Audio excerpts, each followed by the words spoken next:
Hello and welcome to the Kilowatt Half Hour, a podcast about the world of EVs brought to you by the team at Electrifying.com.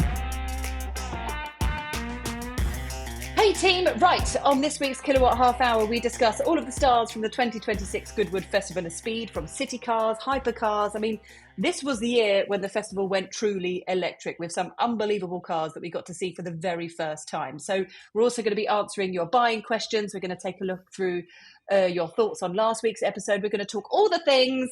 Welcome to the podcast. I'm Nicola. I'm Ginny. And I'm Mike. Lovely. Right. How are you feeling, Ginny, after Goodwood Festival of Speed? Because Goodwood broke crazy me. Day. It broke me so much. I mean, that roundup video was a lot of fun to make. If you haven't seen that, it's here on the channel. So we filmed on the first day of the show a video of what we thought were the highlights, which not surprisingly were electric, because like you said, some amazing EV stuff there this year. It was so fun. And then John T edited it pretty much overnight, finished at like 2 a.m. And then the video went up at 8 o'clock the next morning, ready for everyone going off to the festival. So they knew what to go and see, what to go and look at. But I think it was, I don't know whether it was the 38-degree heat, the amount we walked, or the fact that we may have frequented the Aceman Arms for a pint and scampi fries. I don't know which bit broke me, but some of it broke me.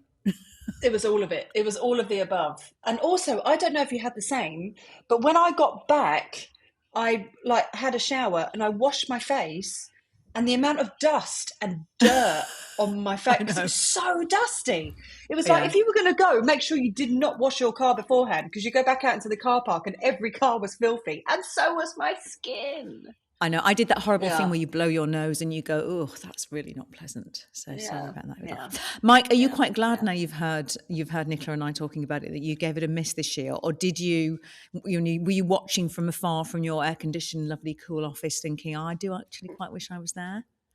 No, there was no feeling of a wish. I mean, obviously you guys do such an amazing video. I felt like I was there, so I didn't need to queue up for 20 hours. And I mean, last time I went, I was on my motorbike, and I think I nearly died. It was just horrendously hot. And I think I'm getting over it now. I think I'll go back maybe next year, but I think I'll give myself another year off this year. But yeah, did look good. It was good. It was good. Just as somebody who wasn't there, Mike, what were the things that really caught your attention from down there? Because obviously Nick and I have got a lot of stuff that we saw firsthand, but when you were sort of looking through the coverage that was coming back to the office and the stuff that was coming back on video, what were the bits that you thought, oh, I quite like that? Well, I think we kind of had an inclination that some of the bits were going to be there. So it was a case of seeing it for the first time in the metal. The one thing that did survive was the MG Go concept, which we kind of knew nothing about. We got a little heads up like a couple of nights before, hadn't we, that there was going to be something there. And I think it looks terrific. It's a little kind of car that's going to sit below MG3. Might be called the MG2. I think that's up for internal debate now. But it looks terrific. It's all styled in the UK. And they say it's got bits and pieces of the Metro 6R4 and the old Metro Turbo, and even it says bits of MGB, which I can't quite see myself. But the concept car, I really hope it looks like that, because it looks kind of really chunky and beefy, and given MG's success in the UK, I think that could be a really good package. What was it like in the metal? Oh, it looked great. I didn't get to see it in the metal. Did you not? I didn't get to see it. No. I went to see it, and do you know what I thought, Nick? And I thought of you when I saw it, because I thought this is what the Nissan Micra should have looked like. This is the kind of thing that I would have been hoping for from Nissan, because it does look really great, and it definitely airs more on the kind of Renault 5 cool design than the current Nissan Micra design. I thought it was a really cute thing. And what was interesting in the videos, in that roundup video I mentioned, we've got stuff in there so you were with the Alpine, Nick, and we've got that ridiculous Denza, and we got some stuff from the Luce, and you did that amazing M concept from BMW, and then we had the Renault 5 Turbo 3E, but the MG Go got loads of comments from you guys. So it's obviously really resonated with everybody. MG that you all really like the Go. So we're desperately trying to get hold of it to do a video to find out a bit more about it. But that was a nice sort of surprise because, like you said, Mike, we kind of know everything that's going to be there beforehand. We do. So that was a bit like, oh, we knew there was a secret from MG. We didn't really know what it was until right the day before, which was good. I think it's very easy to kind of throw out something like, especially when it comes to Goodwood Festival of Speed, because it's Festival of Speed, you know that there's going to be a lot of cars that are going to be launched and revealed that have got a lot of power underneath it. So a bit like, you know, the new M3, that concept, we know that it could be up to 1,000 horsepower. We know that the Alpine A110 electric is going to be super exciting. And then suddenly MG going, here's a little cute thing. Maybe you'll like this adorable little thing. And I honestly, I thought from the front, it looks a bit like a Mini in a good way. I do know exactly what you mean. I do know what you mean. I can definitely see that. I'm not sure I can see. What do they say it looked like, Mike? An MG BGT? Can't really see that. Did they say that? No, I can't see that. I can see bits of 6R4 in that kind of front splitter. But, you know, obviously clearly that won't make production. But yeah, there was enough. Yeah, MGB, I couldn't see that in it, but I could certainly bits of old. People said a Fiat 600, but I'm not so sure about that. But yeah. Yeah, maybe. Well, let us know, as always, what you think of it. Comments below, or you can drop us an email with your thoughts on the coverage from Goodwood, podcast@electrifying.com. Can I talk a little bit about what we've all been driving or driven in? Yes. Just because then Go I on, want then. to talk. Go on. Do you want Just- what have you been just driving? do it. Should I just do it? I went for a drive do in the it. Renault 5 Turbo 3E and it blew my mind. I can't. I'm so annoyed that you got that opportunity to do that. You I'm so got jealous. a ride in something we're not allowed to talk about. So Nicola was Yeah. given a passenger ride up the hill, which she did, and we're not allowed to tell you about it. We're not allowed to tell you what brand it was. We're not allowed to tell you what car it was, because it turns out that Nicola should not have done it. So if you want to Which I guess in the found comments out below, after I'd come back down the hill. I came back down the hill and I had 7 missed calls from the PR team going, you shouldn't have been a passenger in that. Please don't say anything. Please don't use any clips that you filmed in the car. So everything we had filmed, everything we had prepped for my whole run up the hill had to be thrown in the bin, and we're still not allowed to talk about it. But I had a great time. So, but was the ride that you can't talk about fun? Oh, yes, it was. Yes, it was. But I can talk about the ride that I did. So that Renault, honestly, I've been doing this for such a long time, and I think it's my favourite car that I've seen in the whole time I've been doing this job, because it's not just about. What they've not done is just stuck a load of body kit on a Renault 5, right, which would have been quite easy. So the whole thing is bespoke, 1,980 of them. They've sold over 1,000. That is, of course, a nod to the year the original R5 Turbo came out. And they've sold over 1,000 of them. Around 100 are going to UK buyers, starts at £140,000, comes with 10, I think it's around 10 standard liveries, and then you can spec whatever you want. It's not got mental horsepower. Well, it's still really got a lot of horsepower. I can't remember, 530, I think it is.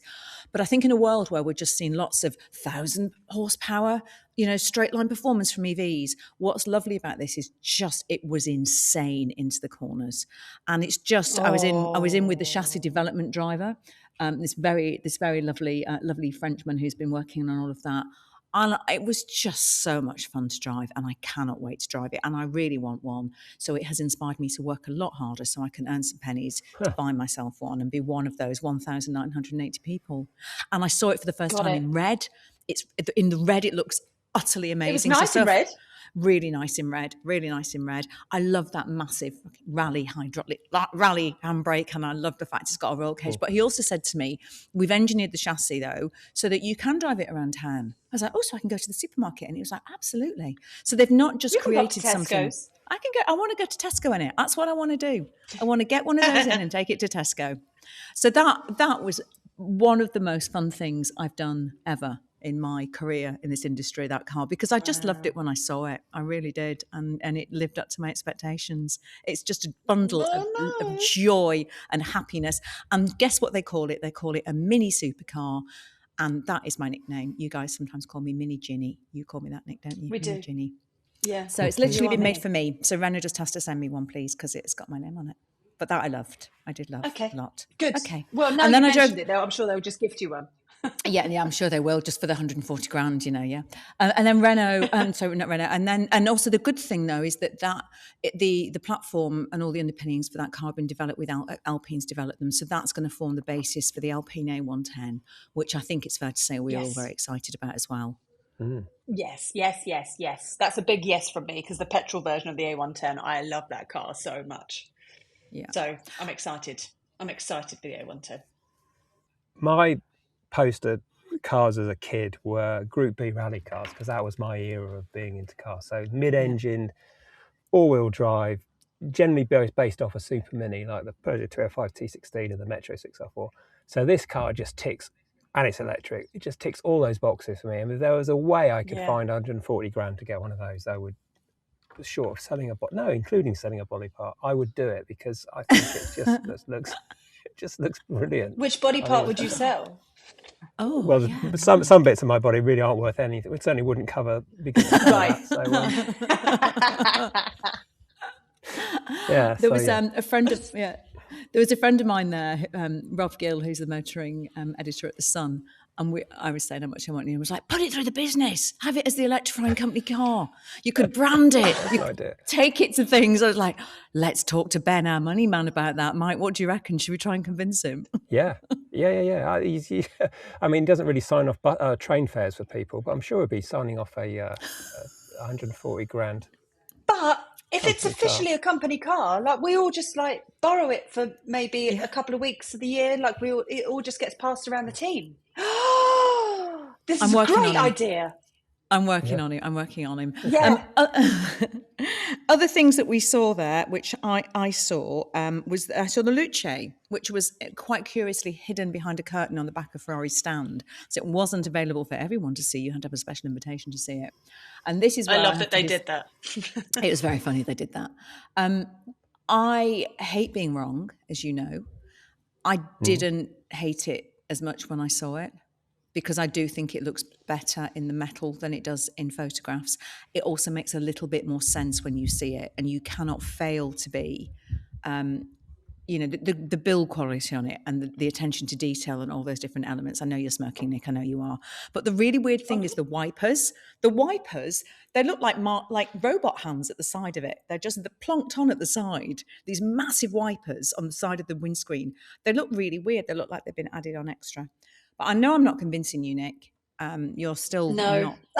Surely as well. Come on, if you're a car person, it doesn't need to just look good in the metal. It needs to look good in pictures and videos as well. Because if you're proud of your car, you tend to take photos and post it online and stuff. And if it looks crap in photos, then don't bloody buy the car.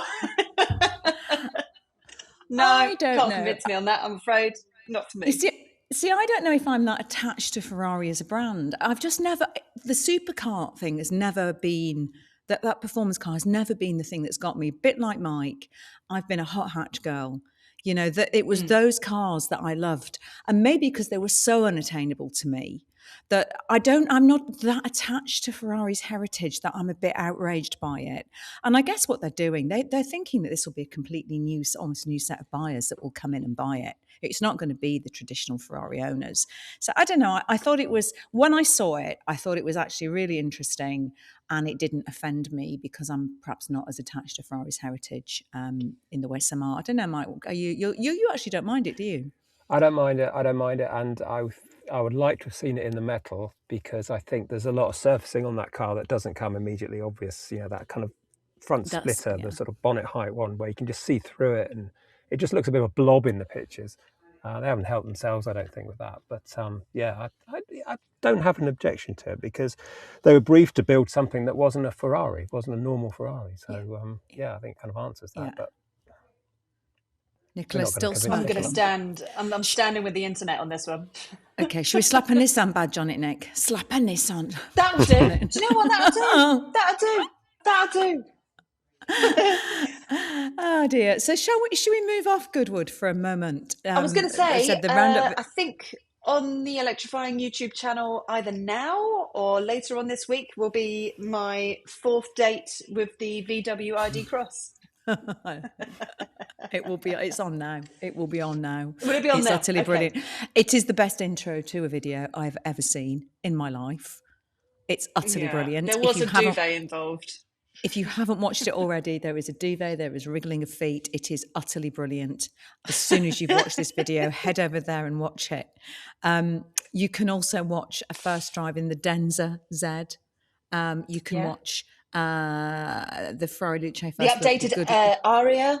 The updated Aria, indeed, the Goodwood Roundup. So we've got loads. Honestly, it's been such a busy time, and we've got loads of stuff coming as well. It's not stocked yet. So yes, so there is a lot out there.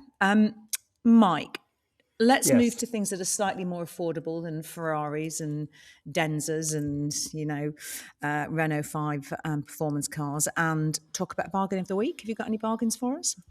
I've got a bargain of the week for you. How do you fancy a Volvo EX30 for less than the price of a Renault 4? But yes, incredibly, it does exist. That's the deal this month. It's on a relatively short, it's 24 months, so 2-year lease, which probably suits a lot of people. £290 a month, £2,613 down, 8,000 miles a year. We had a complaint. Someone said, oh, you complaining about the money up front, so you never get that back. Well, you don't get any of it back on a lease, so I'm not really sure what that complaint was about, but because you end up paying it anyway, whether you pay it in the monthly costs or whether you pay in a chunk. And usually they have a big chunk up front because people are either selling something or have a bit of cash to start with. So that's the reason why there's generally an upfront cost. Used cars, we've Tom's found a Mokka. Remember when we first started Electrifying.com, Vauxhall very kindly gave us a Kermit Green Mokka for about 6 months. Do you remember that, Ginny, or have you raised that from your memory? I do remember it, which I quite liked, and I know Helen had it occasionally, and her children were very embarrassed when she picked them up from school in it, because it's literally, the colour was very controversial. I, though, with my love of all things green and my green Renault 5 called Yoda, I quite liked it. So there you go. Yeah. Well, they're now, those early cars are down to just under 10 grand. You know, if you think that was probably a 30 grand car when we were pootling around in it. So, 50 kilowatt hour battery, 2021 with 43,000 miles on it is 10,455, which I think you could confidently get down to under. That's a really good deal. So there you go. A word of warning on that, though, is that you will need to be pootling, because I know the official range is about 200 miles, but that, from memory, was very inefficient in winter. I think that was maybe 120. It was like a 120, 130 in winter. So, it's definitely not one if you're doing longer drives in winter, unless you're able to charge regularly. Good one. We like those. We're going to move on now to all of your questions. Should we do that? And don't forget, if you've got any car buying questions or you want to be say hello to you because you're our electric virgin of the week, drop us an email, podcast@electrifying.com, or stick a comment in the comments below. I'm going to do one now. I'm going to say hello to one of our electric virgins, Ricky Love, who emailed in to say, when choosing a company car, I quickly grabbed a Renault Scenic while I had the chance. Even if the tax benefit hadn't been so good, I'd have still wanted it, ignoring people's opinions on the range and charging infrastructure. You do that, Ricky. 1 year, 30,000 miles later, I've rarely public charged and couldn't be happier with my choice. When changing my wife's car, we would have loved an R4, but to delivery of a 44 kilowatt hour Frontera GS due to zero deposit and £220 per month. That is a good monthly price, isn't it? Really Thanks good for the monthly podcast price. On my commute, Ricky. Thank you for joining us on your commute as well. Can we also give a shout out to Ricky for 1 year and 30,000 miles? He drives a lot. A lot. Good spot. Blimey. How numb is that bum, Ricky? And then we've got Cestus1234 who said, we're picking up our first EV and first ever brand new car. That's really exciting. Next week, Renault 4. Iconic Plus. Torn between excited and terrified. Be excited because you will love it. Your reviews were pivotal in our choice, so we'll know who to blame if it all goes wrong. Thank you for that. Let us know what you think of it, and don't be terrified. We've got loads of guides and explainers, and if you've got any questions, just honestly drop us an email, podcast@electrifying.com, and we'll either answer it ourselves or we'll chuck it out to the wider listeners to answer, and I'm sure you're going to love it. I mean, Renault 4, we've been running one on the team now for a couple of months, and we're all really charmed by it. So you've made a brilliant choice there. We've got a message here from Connor via podcast@electrifying.com. Hi, Connor. Hi, guys. New listener here. I'm looking at the Peugeot E3008 GT or the new DS number 7. as my first EV. I've driven the Peugeot and I loved it. The main difference really is the battery size. The DS has the bigger battery with availability in a few months. There's much longer waiting time on the Peugeot. Does a 73 kilowatt hour battery do the job, or is it best to get the bigger version on the Peugeot and wait 12 extra months? I'd be interested in seeing how these two cars come up against each other if possible. Oh, I think It we know depends what on the how many miles you need to do, really. Yeah, and I think I know what the answer would be probably from you on that. I mean, I've got to put my hand up here and say I haven't driven the DS number 7, actually. Spent quite a bit of time in the Peugeot 3008. But I think in terms of efficiency, you ran one for a while, didn't you, Nick? Did you run the 3008? Yeah, I had a 3008 as my long turner, and it was a nightmare efficiency wise. In winter, pretty bad. The 5008 I think is actually pretty good, but the 3008 efficiency wise during winter just was really struggling. So I would lean towards a DS, which I didn't think is something I would say, but here we are. But also, I think waiting for that bigger battery as well on the Peugeot, waiting for the 12 plus months, I think may be worth doing, because that, we don't know, we haven't actually had the bigger battery in and had it and really run it properly for a while. But you're definitely going to get more out of that. But that smaller battery, I think you will struggle a little bit in winter if you wanted to do a lot of longer drives in that. Yes, exactly. So maybe take the DS for a test drive if you can, and see if you fall in love with it as much as you do with the Peugeot. Because if you do, then you know that you might as well just lean towards a DS. But I mean, the battery tech that's in the DS is basically the same tech as what's going to be in the Peugeot, because they're all run by Stellantis anyway. So they've all kind of very similar in terms of battery technology underneath. So I would test drive the number 7 if you get the chance. And I do like the way the number 7 looks. I think it's a really nice looking car as well. It's different. It is. Yeah, it is. But it's got basically... I like different. Yeah. Anyway, Mike, any thoughts that you want to chuck into it on that? I share Nicola's not love for the E3008. I think the 5008 is a lot better car, but they haven't shortlisted that one. DS all the way for me. I think it looks absolutely mad. I shudder to think, you didn't really say how you're funding this. If it's your own money, I would perhaps do a few more sums in terms of how much that's going to be worth in a while. But if it's a company car or a company lease or PCP, then I'd have a DS7 every time. Although we do need to point out, don't we, that they do share the same battery in the smaller battery size.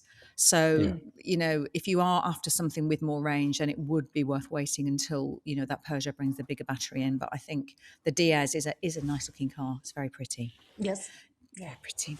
Right, Mike. What else have we got? Well, that was Ben just walking past. I should have asked him about the Renault 5, shouldn't I? The turbo. I missed my chance. I have a question of the week for you. Another question of the week, which I'm hoping you can help me out. It's from Karen Smith. Says, I've watched all your reviews of the ID Polo at the launch event and the drive, and it's helped me get very interested in the ID Polo. I'm wondering if you could help me answer some questions I have related to it after driving and sitting in the car. Inside the car seating, getting out of the car is on the same level is it on the same level as the Renault 5? I've driven the standard Polo recently and I found it has a very low seat. I felt I had to climb to get out. I currently drive a Renault Twingo 3 and sit a lot higher. I'm asking the question to ensure my mum is able to get out. This has been my first electric car. I'm keen to learn as much as I can. If I go for the ID Polo, I could be ordering without seeing, apart from watching the reviews on your channel. So either of you driven the ID Polo? Good to see. We haven't driven it. I haven't driven the ID Polo. Oh, you've driven the Polo. Yes, you have. Yeah, I love the Polo. It's bigger than the 5. It's bigger. So like the space in the interior is bigger. So it is ever so slightly higher than the Renault 5 if you've ever sat in one of those. So if you do think that the 5 is too low for you, then the Polo I think would probably just be about right. It's not kind of SUV size, but you can kind of picture the size of an ID3 for you guys to kind of sit in and drive it. It's very similar to that kind of size. It's close enough to that than it is to a Renault 5. And if it's your mum getting in and out, I think she'd be okay, because it looks like a small car, but it's not a teeny tiny car like the Renault 5 is. And also it's great. So it's a really good car. It is. I haven't driven it, but I've sat in it and filmed with it, and I thought it was adorable and lovely. And from memory, and I was desperately trying to rack my brains then, but I had a 5 for 12 months, and it is quite low to the ground. You're absolutely right. And I think from memory, it's absolutely like Nick said, it does feel slightly more upright, but it's not ID Cross, is it? Which is you feel more upright, and it's more like the little mini SUV, but it's definitely not as low as a Renault 5. So yes, let us know. But Karen. so if you do get a chance to sit inside the Polo, if you get a chance to go to a dealer and sit inside a Polo, and you do find it still too small, then maybe consider the ID Cross, because it's still just as good in a slightly bigger body. Basically. Yeah, and it's definitely slightly higher, which as your question was suggesting, than the standard, the current Polo. It's a different car, completely different underpinnings. It's got the battery in there, so you're not going to sit as low to the ground as you do in the current Polo. Right, loads of comments came in from last week. So we've got Wagner Gimenez. It's Gimenez. Who says Gimenez? It's Gimenez. Gimenez. It's Wagner Gimenez, I think, because Wagner is a regular. I think so. Okay. Hi, Wagner. Ecstatic to see the electrifying half hour plus 20 minutes. Love the show as always. And then you've got Alan Gravy 27 who says, I stopped listening to these because they're too long. Keep them to 30 minutes or less. If you have valuable content, do another episode. All right, Alan, calm down. Dave Lawrence 594 says, can you please explain why everyone buys an EV has to pay for the home chargers and fitting? Isn't buying an EV already expensive enough? Then you have to be buying the home chargers plus fitting. It is ludicrous. Yes. Oh, do you know what, Dave? I'm going to get on my rant with Dave on this one. I think it's utterly ridiculous. You know, this electric car grant that the government came out with, I think that money should have gone into funding chargers. I really do. Because if you're buying, like we're just talking about that Vauxhall Mokka, like £10,000 for a really decent EV, and then suddenly, £1,000 plus to get a charger fitted. Why is there not a grant? They took the grants away for the home chargers too soon.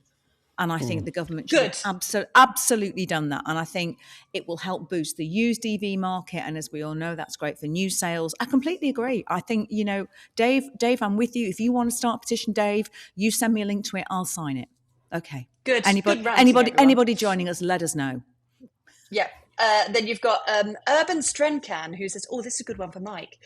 Could we get some electric motorcycle reviews? Great solution for city commuting. Mike, discuss this. Your Urban Strencan, thank you very much for sending this. Your wish is my command. I've got 2 Honda electric motorbikes coming in 48 hours time, and I am losing sleep with excitement about having these two.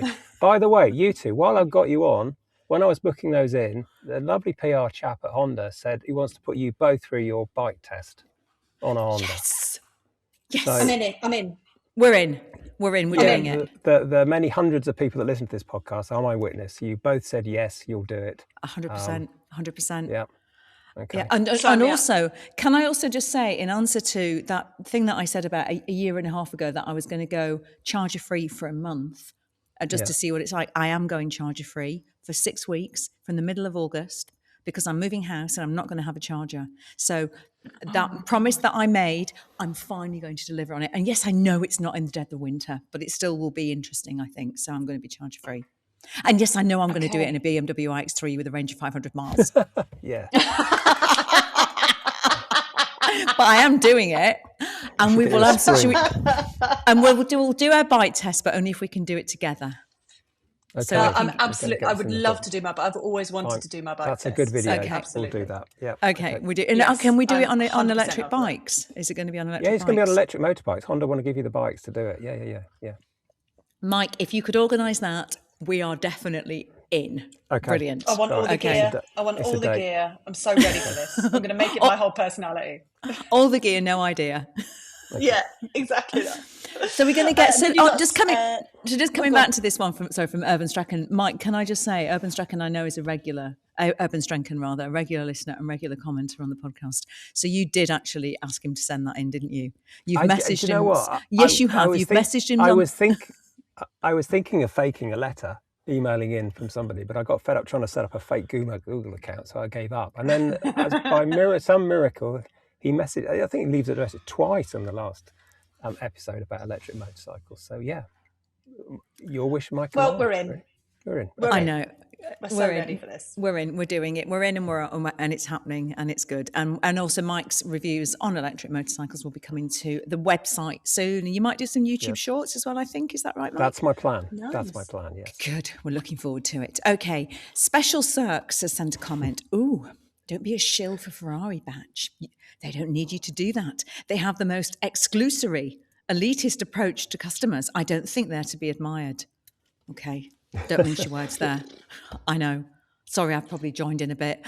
I've got to say, I'm not massively excited about that car. I'm so much more excited about like the Alpine A110 or the thought of an electric motorbike or the thought of that Renault. That Renault at £140,000 is so much money, but it thrills me.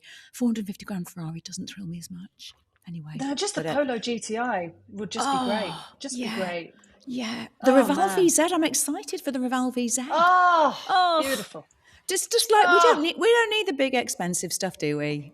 No, you don't. What a time to be alive, everyone. Well done. I'm proud of all of us.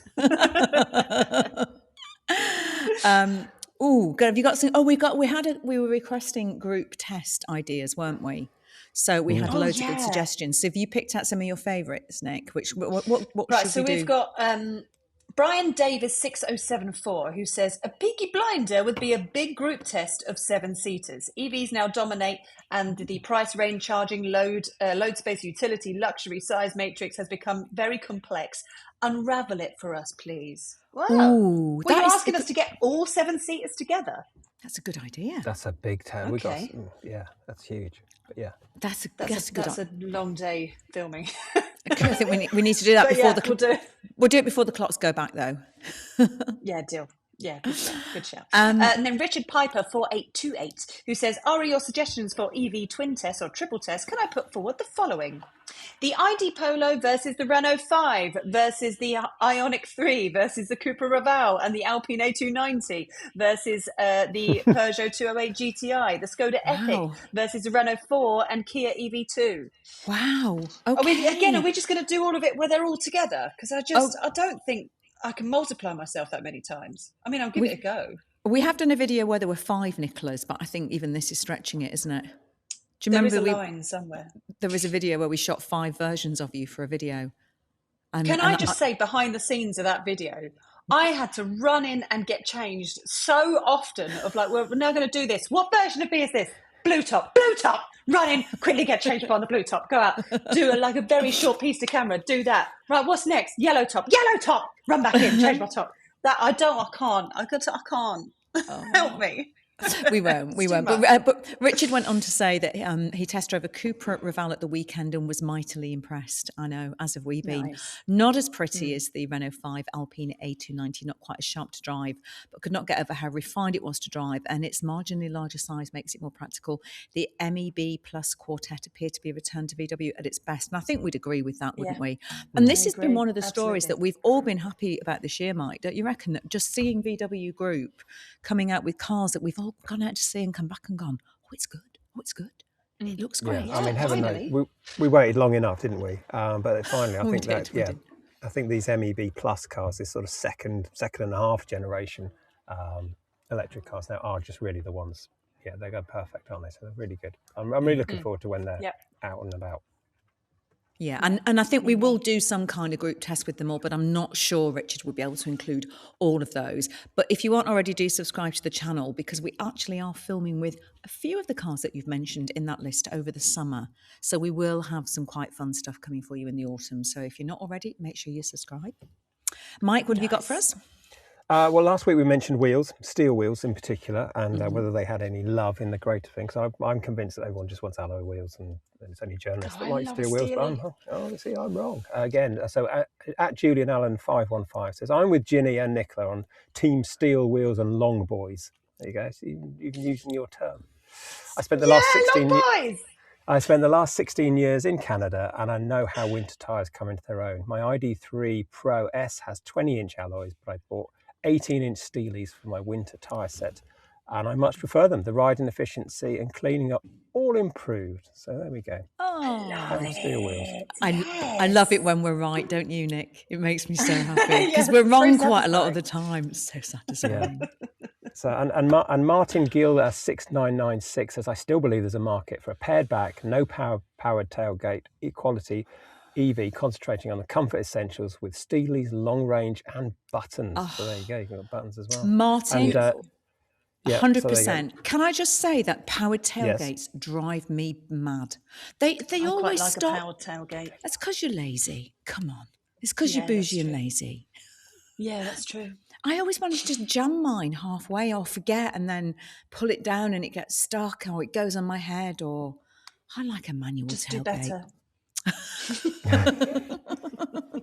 I wish the Buzz had one. I mean, that weighs, it must weigh about 300 kilos, the tailgate on this thing. Oh, God, it's horrendous. I can't I can't close a Buzz tailgate. I just can't. I can't do it unless it's on a key. Can't reach it. I can't reach it. I'm too little. I'm like that, jumping up. Yeah. Hanging off it, trying to put it down. Okay. I have to phone Mike up. Mike, come and close the Buzz for me. I can't close it. Help me, Mike. And finally, Des Hannon 6402 says, bring full stop back, full stop steel, full stop wheels, 3 exclamation marks. Alloys are a pain for any practical car. I've managed to curb all 4 wheels on this Buzz, and I haven't curbed a wheel in 16 years, but there's something about the tyres and the wheel. The wheels actually overhang the tyres on a Buzz. So, and 3 of them I've had an ambulance behind me or a fire engine, and I pulled onto the curb quite, to get out of the way, and it's done the alloys every time. So. Yeah, it was the old ambulance. Yeah, that's what it was. That old chestnut. That old chestnut. All right, Mike. If that's what you tell yourself, Mike, Nicola and I are absolutely fine with that. Don't worry. It's okay. I don't know why. Should we move on to Fisker? Go on. You come on it to get teased by us. You know you do. Yeah, I know. He loves it. He loves it, really. He does. He does. Right, Fisker Ocean. So this was a story we had on the pod where they are trying to offload, the receivers are trying to offload the last remaining Fisker Oceans. And we're saying, would you buy one? And a company's been set up called Fisker Service, which is saying that it will be able to take care of all the software. And obviously it's the software updates that are the really big thing. So we had quite a good response to that, which was Brendan O'Leary, 519, said, I owned a Cadillac BLS during the death throes of Saab. It was interesting to keep on the road when I needed spare parts. Whilst the Saab parts supply recovered, bespoke BLS parts like body panels were a non-starter, and not all the software talked to Saab specialists. It'd have to be something special to go through that pain again, and the Fisker isn't special enough for me. Yeah. Tim Oliver 8940 said, I agree with Ginny about the Fisker Ocean. I had one short test drive followed by a much longer one, was about to order a 1 as I thought it was a great car in all respects, apart much of the software was coming later. And I read on all the forums that they were having financial problems in the company. That was the problem, wasn't it? That all those rumours were starting to circulate. The one thing I found was that having driven air suspension Range Rovers and Range Rover Sports and now Defenders, the Ocean's coil suspension was the closest steel suspension I've ever experienced to Air Springs. It was a good car. It was a really good car. And I think it is such a shame. I'm still not sure that it would tempt me enough. Brian Davies, 6074. I feel really sorry for the people who paid full price for the Fisker. It seemed a good proposition, one that would support family life for a long time. Doubtless there are poor souls who dug deep into a loan and made an outright purchase. I'm surprised that a legacy manufacturer underrepresented by EVs hasn't brought out the designs, jigs and tooling. That is really true. Now, I know the answer to this question, though, about what happened to all those people who had finance deals. They were all bought out of their finance deals. So I was chatting. I was talking to the person who worked for the company. Well, this is my understanding anyway. I've been told this by the financial services company that underwrote a lot of those deals, that they were bought out. So it wasn't customers that took the hit. It was apparently the finance company. I guess there may be people out there who had paid cash and that wouldn't be great for them. But because obviously they will have lost so much money, but I think the deals were underwritten. But if you have a Fisker and that's something. Yeah, do let us know. There's someone around the corner from me that's got a Fisker Ocean. I keep seeing it by the co-op. Go and have a chat with them next time. And then I did hang around it once to try and wait for them, but I'm still waiting for the opportune moment to actually see them in person and go, why did you do this? But maybe you guys live close to this person, HHTGTYG-U6G, which is not a snappy YouTube handle, but it's a beautiful name. Yeah. Round the corner from me, someone has a Fisker Ocean. Looks great. So maybe you're all neighbours. Oh, maybe down in Horsham. Yeah, I always maybe. see it parked up at the co-op. I see it all the time, and I will find them one day and have a chat with them. Yeah. Okay. Should we leave the last word to the Luce, the controversial Luce? What do we Well, I reckon? mean, yeah, there were still loads of comments that are coming in about that bloody Ferrari. So Christopher Nunn, 1536, the Ferrari Luce is very colour dependent, I think, which I think is kind of a fair point there from Christopher. Yeah. Then you've got Voxto says, congratulations to Ferrari for selling 88 Luces in China. Oh, okay, well done. Then you've got Joe. Do you want to say that again and try and be sincere? Oh, well done. Joe King Dans 5038, let's go with that. The Ferrari is actually quite interesting. Not sure about the look, but the interior is better than anything. Steering wheel, consoles, etc. They're showing how a car could be built instead of those anonymous EVs that just pop up with an iPad on the dash and that's it. Do you know what? Yes. That's a very fair point. They've made it different. They haven't made it like every other EV, and I kind of understand that. And then you've got MB280S L7, who says, I very much like the Ferrari Luce. It's really a stunning looking car. Well, you're Just wrong shows, on that, but, shows, if we all agreed, it'd be a boring old world, wouldn't it? And the one thing I'll say in answer to the fact that it's the interior is better than anything, you would really hope it would be, because it starts at £450,000. But the interior is a That's total thing of ridiculous. beauty. It's when you see it, you actually go, oh, you know what?